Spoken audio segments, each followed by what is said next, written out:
Hello guys, welcome back to my channel. My name is Sharonda Patrice and I'm back with another video. If you're new, welcome. If you're not, welcome back. Today I am excited for the video that I'm doing. I've been waiting to do it for a little while now. I had to finish up some stuff, but nevertheless, we are going to be talking about the book Relationship Goals by Pastor Michael Todd. And so it's a book about how to win at dating, marriage, and sex. And so if you know me, you know I love some Pastor Michael Todd. I watch him all the time. When I'm not watching my own pastor, that is who I'm watching. So when he decided he was coming out with a book, I just had to purchase it. He has a series on relationship goals actually on YouTube, and it's about a 7-part series, and that's actually how I got introduced to Pastor Michael Todd.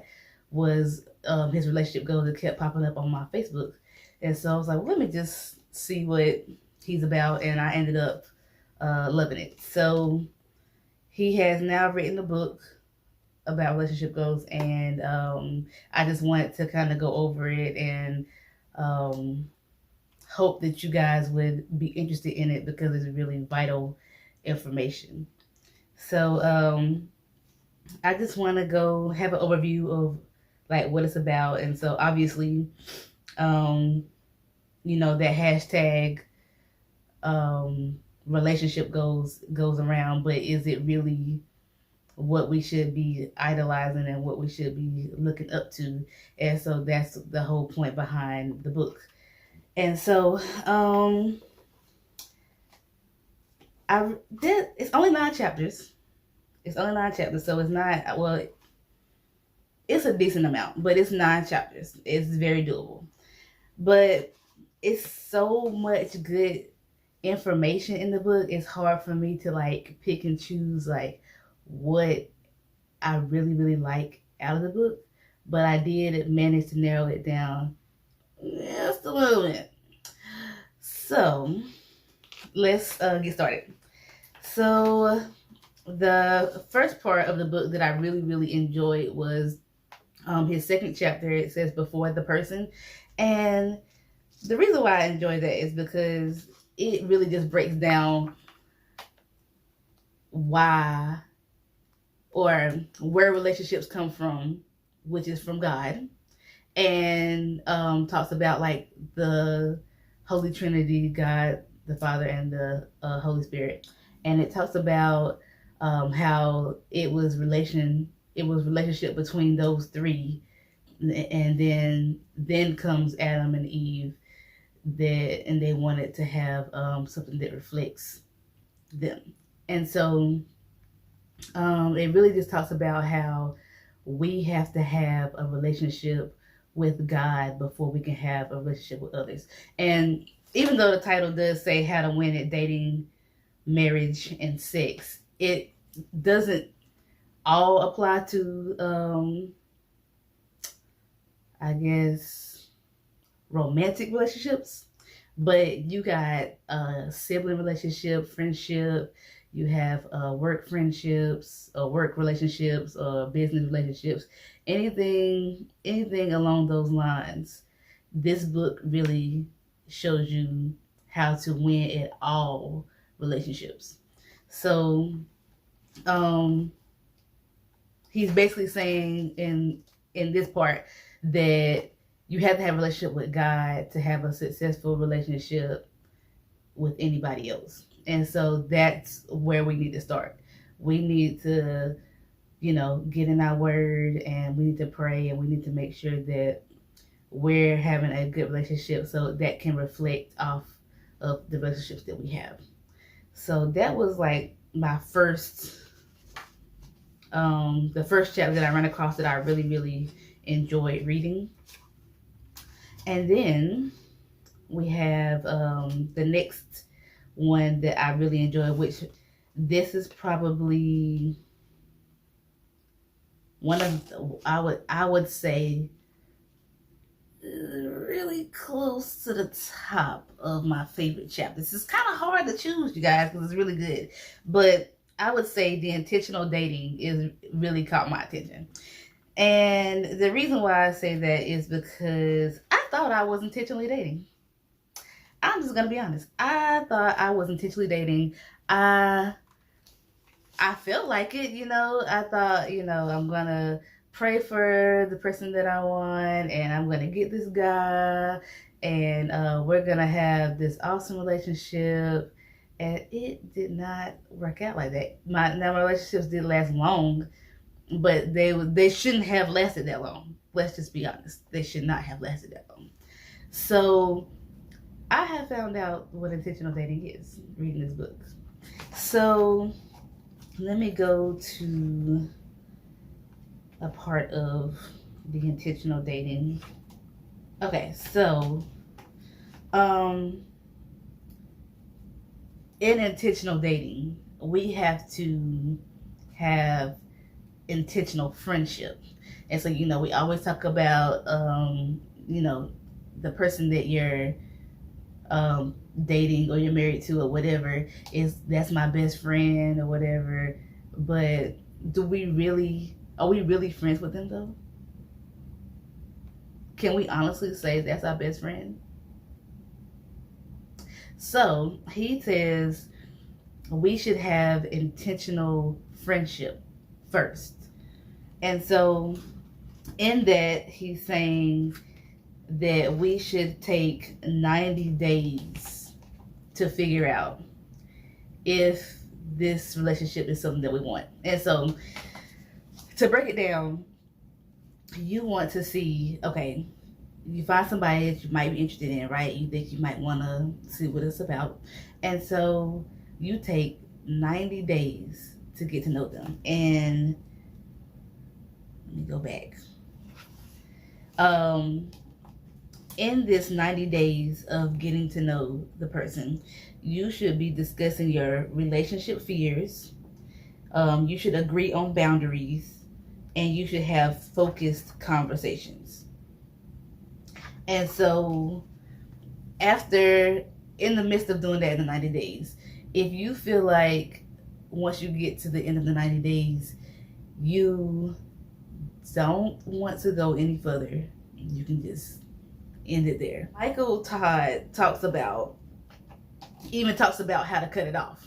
Like, he has a part in here that talks about if you don't know how to let it go, he shows you, or he gives you like a guide on how to let it go and how to let it go peacefully, so it won't be any arguments or any resentment or anything like that. And so you take your 90 days, and if you don't feel comfortable, if you don't think that's the one, you let it go. If you do, you move on. So the thing that really struck me with this is because I'm actually dating someone right now, and it was, I think we started conversation December 31st, and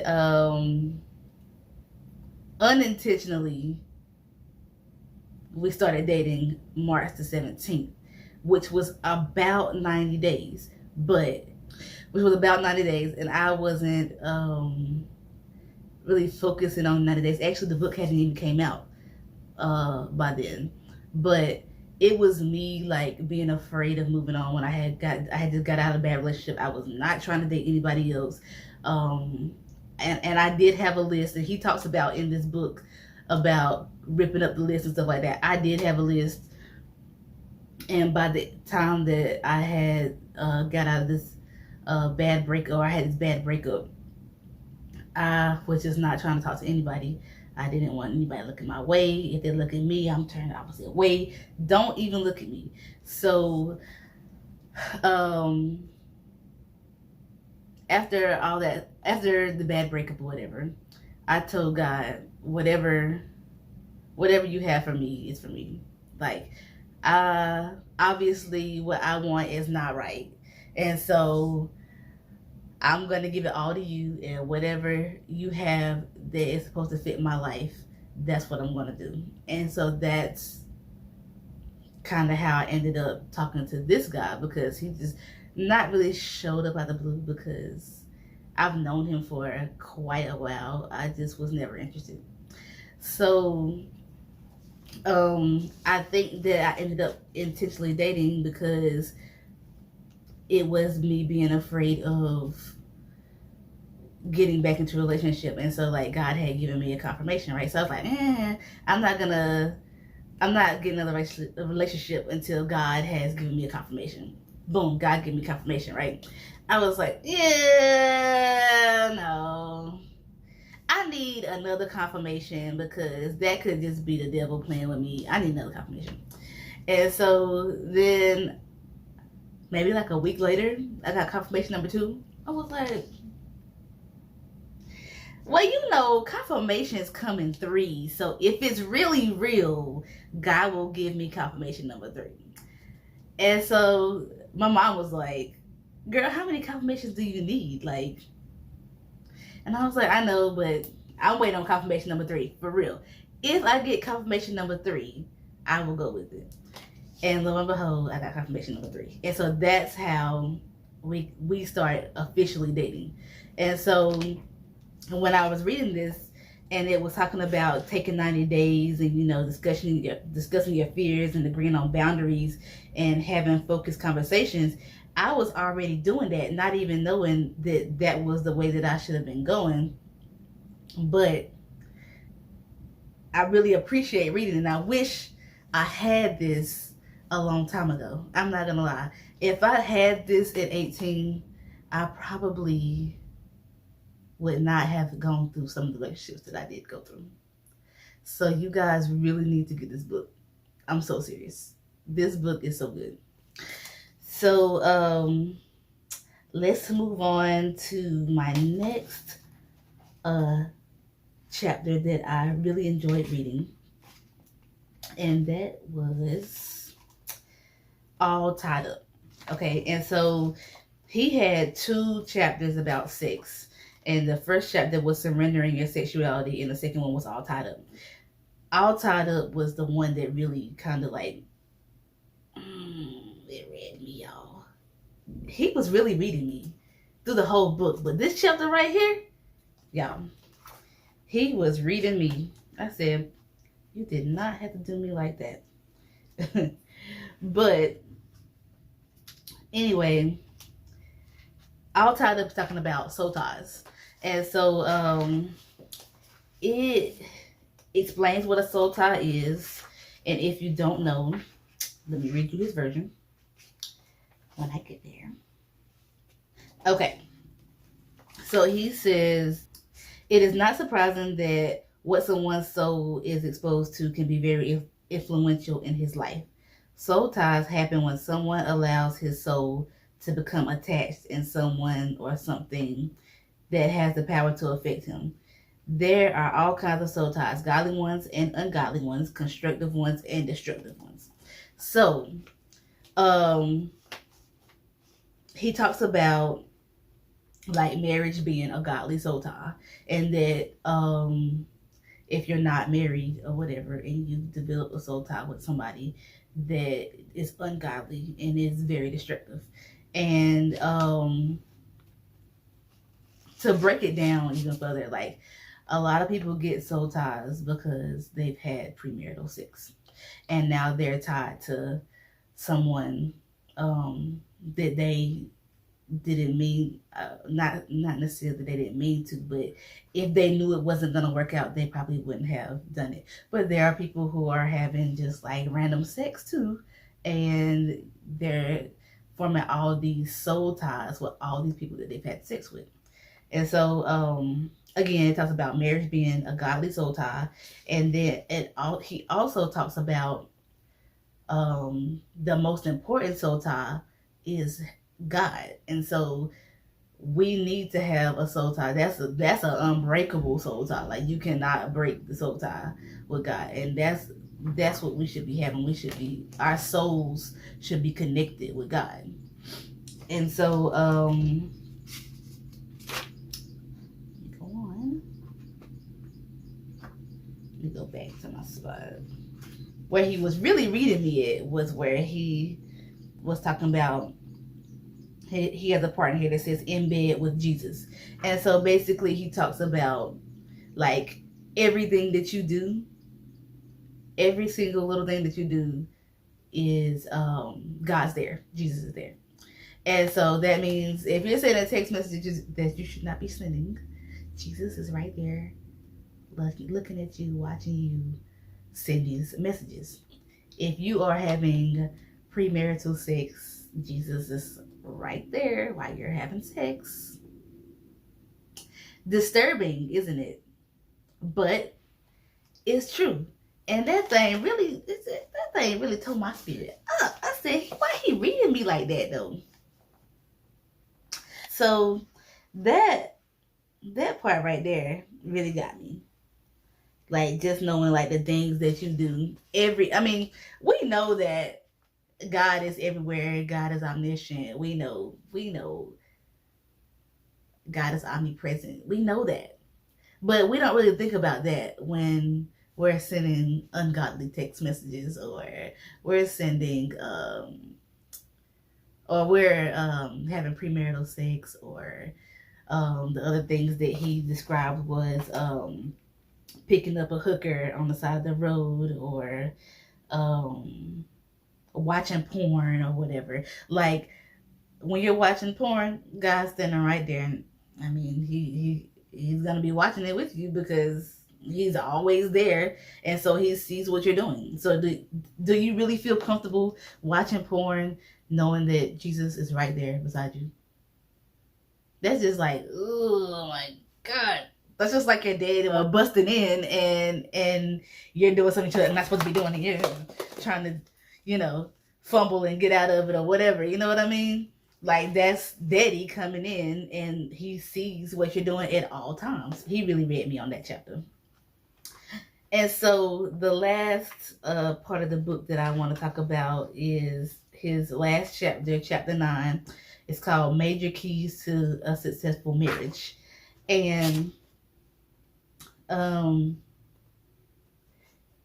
he brought in his wife Natalie on this chapter, and she basically talks about the difference between a want and a need. And there are things that a woman needs and there are things that a man needs, and it's different. And so she talks about a woman's needs being she needs security, affection, and communication. A man needs honor and respect.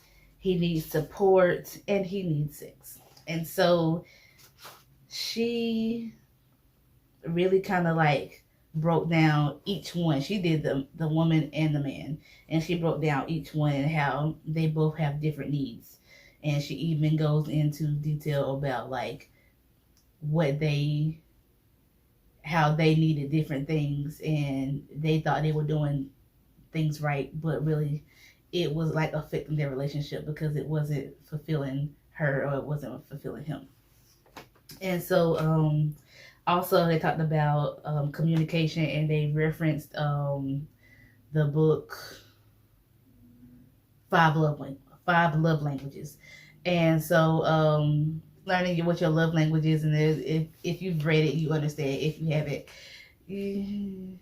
get the book. I got the book. I have not read it yet, but I will be reading it. And if you would like for me to do a book review on that as well, comment below and I will.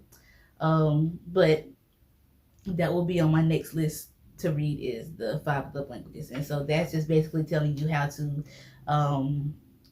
communicate the way each other likes. So she likes quality time, but he likes something else. I cannot remember.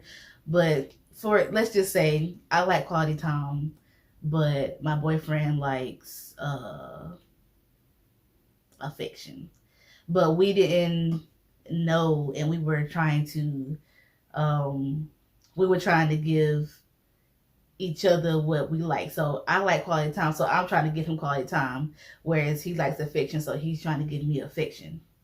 And so it's not working like that because we have different love languages. So we have to be able to sacrifice and break down what we what each other needs. And so that was part of this chapter.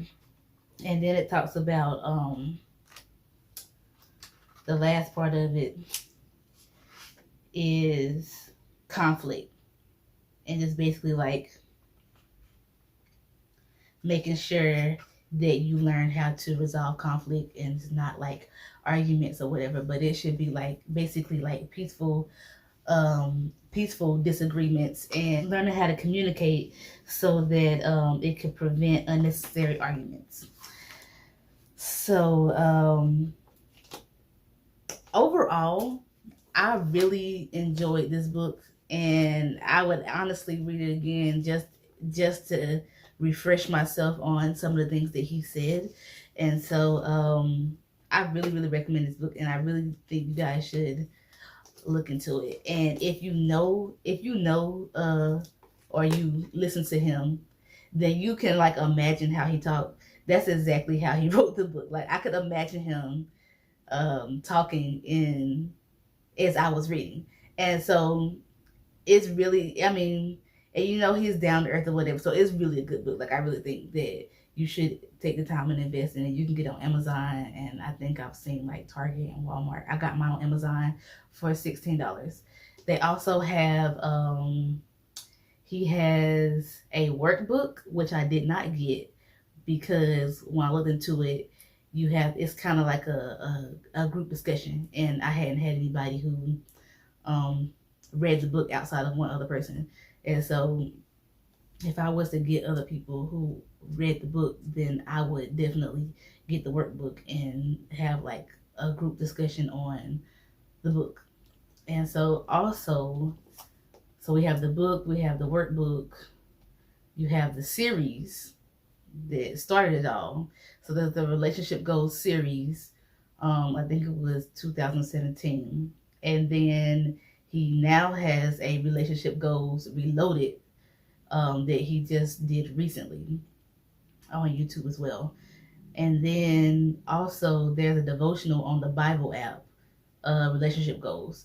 And that is geared more to like your relationship with God. And so, but it's a 5-day devotional. It's really good. You should check it out. So that is all I have for you guys today. And I will see you guys next week.